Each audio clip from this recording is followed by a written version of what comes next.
ഞാൻ 4 കൊല്ലമായിട്ട് ഗോപ്രോ യൂസറാണ്. അപ്പൊ എനിക്ക് വന്നിട്ടുള്ള ഗോപ്രോയിൽ വന്നിട്ടുള്ള 5 മേജർ കംപ്ലൈന്റ്സ് ആണ് ഞാൻ ഈ വീഡിയോയിൽ ഷെയർ ചെയ്യാൻ പോകുന്നത്. മെയിൻ എല്ലാവർക്കും വരുന്ന ഒരു കംപ്ലൈന്റ് ആണ് സ്വിച്ച് ഡാമേജ് ആവില്ല. നമുക്ക് ഓൾറെഡി 2 ഗോപ്രോ വന്നിട്ട് റീപ്ലേസ് ചെയ്ത് കിട്ടിയിട്ടുണ്ടായിരുന്നു. ഇതിന്റെ വാറന്റി പീരീഡ് കഴിഞ്ഞ് കഴിഞ്ഞാൽ നമുക്ക് റീപ്ലേസ്മെന്റ് കിട്ടുന്നില്ല. അപ്പൊ ഗോപ്രോന്റെ രണ്ടാമത്തെ മേജർ ഇഷ്യൂ എന്ന് പറഞ്ഞാൽ വാട്ടർ പ്രൂഫിംഗിന്റെ പ്രശ്നമാണ്. അതായത് നമ്മൾ ഇപ്പോൾ അണ്ടർ വാട്ടർ വീഡിയോ ഷൂട്ടിങ്ങിന്റെ ടൈമിലൊക്കെ നമ്മൾ കേസ് ഇല്ലാതെ ക്യാമറ യൂസ് ചെയ്യരുത്.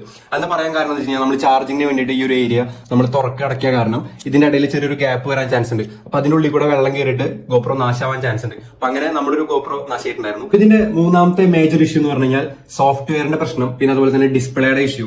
ഡിസ്പ്ലേയിൽ ഇടയ്ക്ക് ബ്ലിങ്ക് ആവുക, അതുപോലെ തന്നെ ഗ്രെയിൻസ് വരിക, അങ്ങനത്തെ ചെറിയ ചെറിയ പ്രശ്നങ്ങളൊക്കെ ഉണ്ടാവാറുണ്ട്. ഇതിനെന്താന്ന് വെച്ച് കഴിഞ്ഞാൽ വെള്ളം കയറിയിട്ട് ഡിസ്പ്ലേ ചത്ത് കിടക്കാണ്. നമുക്ക് നോർമലി മൊബൈൽ കണക്ട് ചെയ്തിട്ട് വിഷ്വൽസ് കാണാൻ പറ്റും, വീഡിയോ എടുക്കാൻ പറ്റും, പക്ഷേ ഡിസ്പ്ലേ വർക്ക് ആവില്ല. അപ്പൊ ഗോപ്രോന്റെ നാലാമത്തെ മേജർ ഇഷ്യൂ എന്ന് പറഞ്ഞു കഴിഞ്ഞാൽ ഞങ്ങൾക്ക് ഫേസ് ചെയ്തിട്ടുള്ളത് സപ്പോർട്ടിംഗ് ഫയലിന്റെ മിസ്സിംഗ് ആണ്. അതായത് ഗോപ്രോ 360 ആണ് ഞങ്ങൾ യൂസ് ചെയ്യുന്നത്. അപ്പൊ ഇതിൽ എന്താ വെച്ച് കഴിഞ്ഞാൽ സ്റ്റെബിലൈസേഷൻ ഇടയ്ക്ക് മിസ്സായി പോകുന്നുണ്ട്. അത് നോക്കുമ്പോൾ ഈ സപ്പോർട്ടിംഗ് ഫയലിന്റെ പ്രശ്നം, അതായത് അതില്ലായ്മ, അതിന്റെ ഒരു ഇഷ്യൂ കാരണം അങ്ങനെ കുറച്ച് പ്രശ്നങ്ങൾ നമ്മൾ നേരിടേണ്ടി വന്നിട്ടുണ്ട്. അപ്പൊ ഗോപ്രോന്റെ 5ാമത്തെ മേജർ ഇഷ്യൂ അല്ല, നമുക്ക് വരാറുള്ള ഒരു മിസ്റ്റേക്ക് ആണിത്.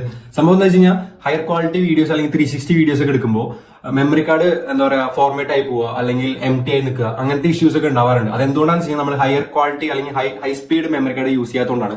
അപ്പോൾ നമ്മളെന്താ വെച്ച് കഴിഞ്ഞാൽ ഒരു ട്രിപ്പിനൊക്കെ പോയപ്പോൾ ഇതുപോലെ തന്നെ കുറച്ച് ഇഷ്യൂസ് ഒക്കെ നേരിടേണ്ടി വന്നിട്ടുണ്ടായിരുന്നു. അതായത് നമ്മൾ തിരിച്ച് ട്രിപ്പ് കഴിഞ്ഞ് തിരിച്ച് വീട്ടിലെത്തുമ്പോൾ സംഭവം എംടി ആയിട്ടിരിക്കുക, മെമ്മറി കാർഡ് ഫോർമാറ്റ് ആയി പോകുക, അങ്ങനത്തെ ഇഷ്യൂസ്. അപ്പൊ അതില്ലാണ്ടിരിക്കാൻ ശ്രമിക്കുക. ഗോപ്രോ യൂസ് ചെയ്തിട്ടുള്ള 5 മേജർ ഇഷ്യൂസ് ആണ് നമ്മളിപ്പോൾ ഷെയർ ചെയ്തിട്ടുള്ളത്. നിങ്ങൾക്ക് ഉണ്ടായിട്ടുള്ള ഇഷ്യൂസ് നിങ്ങൾ കമന്റ് ചെയ്യുക. ഇതുപോലുള്ള വീഡിയോസിനെ സബ്സ്ക്രൈബ് ചെയ്യുക. അപ്പോൾ ബൈ ബൈ.